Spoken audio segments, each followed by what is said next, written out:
Sur ce bâtiment en construction, une inscription. Les mêmes insignes sont visibles sur toutes les réalisations à proximité du chantier du stade olympique d'Ebempe dans la commune d'Anyama. Ces maisons sont donc à démolir, pilule difficile à avaler pour les propriétaires. Nous avons reçu tous les documents nécessaires, même les attractions villageoises, afin de pouvoir réaliser nos habitations sur les lots que nous avons achetés. On nous dit que c'est le stade olympique. Et le site du stade olympique prend en compte notre lot. Encore plus surpris par cette démolition annoncée, la chefferie du village d'Anyama, elle qui a autorisé le découpage de la parcelle. Depuis 2013, j'ai attribué des lettres d'associations villageoises. Après études minutieuses et enquête coutumière sur la parcelle. Bon, grande fut notre surprise que des croix soient mises en rouge sur les murs d'équité Manu Militari. Le chef du village nous a délivré une attestation de titre de propriété. Je suis allé à la construction pour mener les enquêtes. Sur le coin n'est pas frappé de servitude. On a vérifié tout ensemble et puis j'ai fait le morcellement. Donc, à ma grande surprise, en 2016, les gens viennent nous dire que ça est dans le stade olympique. Moi, ça m'a étonné. L'occupation de cet espace est jugée illégale. Selon la direction de l'urbanisme, c'est un site réservé par l'État de Côte d'Ivoire, prévu pour la construction d'un village olympique. Environ 289 hectares, dont une partie actuellement utilisée pour la réalisation d'un stade de football dans le cadre de l'organisation de la Coupe d'Afrique des Nations, Cannes 2021. Ce terrain a été identifié depuis les années 1994 dans le cadre de l'élaboration du schéma directeur d'Abidjan qui a été validé en 2000. Et donc, sur l'ancien schéma directeur, la parcelle a été bien indiquée devant accueillir le stade olympique.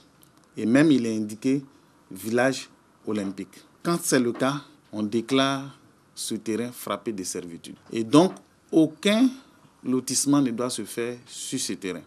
Habitation pas concernée par la construction du stade selon les acquéreurs, mais appartenant au site du projet de la cité olympique selon les autorités. Pour l'heure, le déguerpissement est le seul point à l'ordre du jour.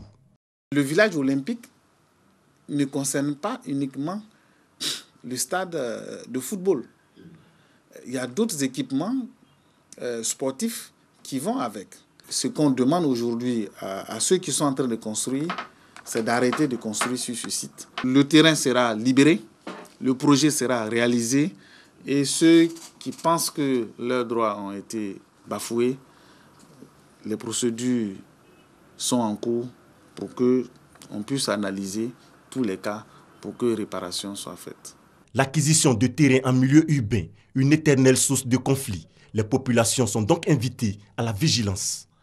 Les populations doivent refuser d'être victimes. Quand quelqu'un vous propose un terrain qui vous intéresse, le premier réflexe c'est de chercher à savoir est-ce que ce terrain est issu d'un lotissement approuvé. Des conseils d'usage pour des futurs candidats à l'achat de parcelles. L'unique recours pour s'offrir un terrain et construire sa maison, il faut s'adresser à l'administration afin d'éviter tout cas de litige. Cette tornade a arraché et emporté les toits de nombreuses maisons du village de Serebissou dans la région du Moronou. Le groupe scolaire du village et l'église catholique n'ont pas été épargnés. Au groupe scolaire, le spectacle est plus désolant. Ce sont les 5 bâtiments qui constituent cette école et les logements des enseignants, notamment celui du directeur, qui ont été complètement décoiffés, laissant matériel didactique, tables bancs et livres des enfants à la merci des intempéries. Aujourd'hui, nous demandons de l'aide à l'État, que l'État vienne nous aider. Nous n'avons rien, nous avons tout perdu.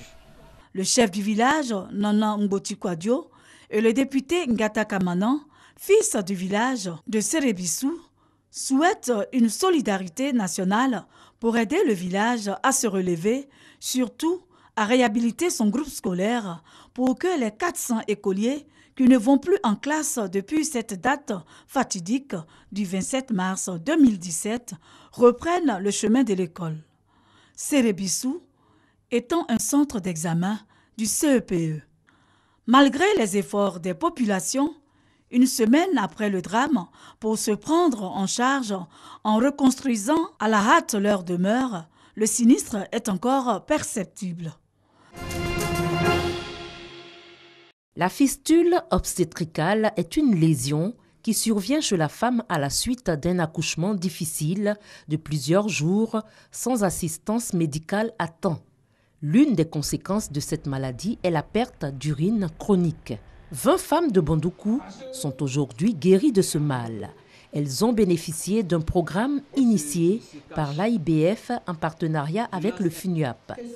Ce programme vise à prendre en charge les porteuses de fistules obstétricales pour leur traitement et leur réinsertion. Le kit que nous remettons à ces 20 femmes pour leur permettre de réintégrer la société, leur village d'origine, c'est du matériel qui peut leur permettre de mener des activités génératrices de revenus. Et c'est en fonction de ce qu'elles-mêmes ont défini que nous avons opéré les achats. C'est d'une valeur de 1,9 million et ça s'étend sur 2 sites. Vous avez le site 1 qui est Bondoukou, ensuite le site 2 qui est Bouna. Ces porteuses de fistules ont reçu des kits composés de vivres et de non-vivres, notamment des sacs de riz, de farine, des casseroles, des fourneaux et des machines à coudre. Ce dont va leur permettre de se prendre en charge. Je suis guérie, en tout cas je suis très contente. En tout cas, je leur dis merci, il n'est qu'à continuer à nous soutenir. Je suis contente, ce que les parents ont fait pour nous. Je vous remercie à les cadeaux qu'ils m'ont donné, je remercie les papas et les mamans. Les autres aussi, ils n'ont qu'à sortir, ils vont les soigner comme nous aussi. La fistule obstétricale conduit souvent à l'isolement social des femmes atteintes. Si les porteuses de fistules sont traitées à temps, elles guérissent. À gauche, la planète Mars, vue par le robot Curiosity. À droite, le désert d'Atacama au nord du Chili, 2 lieux aux ressemblances étonnantes. Le désert d'Atacama est d'ailleurs un terrain d'expérience pour les scientifiques qui s'intéressent à la planète Mars, comme ces biologistes qui ont découvert l'existence de micro-organismes dans le désert. Si les conditions sont les mêmes et que nous avons de la vie ici, alors si la vie existe là-bas, elle est sans doute très similaire. Car malgré la sécheresse extrême, les radiations solaires et la quasi-absence de nutriments, les roches du désert d'Atacama cachent de multiples formes de vie. Avec son équipe, Cristiana Dorador étudie l'ADN de ces micro-organismes pour en savoir plus sur leur capacité d'adaptation. Si nous parvenons à comprendre comment ces micro-organismes vivent associés à ces roches, comment ils obtiennent leur humidité et s'adaptent à ces conditions, alors, le jour où nous aurons, peut-être dans un futur proche, des informations sur des formes de vie sur d'autres planètes, nous aurons notre corrélat ici sur Terre. Depuis 4 ans, le robot Curiosity de la NASA cherche des traces de vie sur Mars, sans succès pour l'instant. Un nouvel engin devrait le rejoindre en 2018 pour fouiller le sous-sol de la planète à la recherche de traces d'une vie fossile. Étudier Mars, c'est peut-être comprendre comment la vie est née sur Terre, car nous ne savons toujours pas exactement comment ça s'est produit.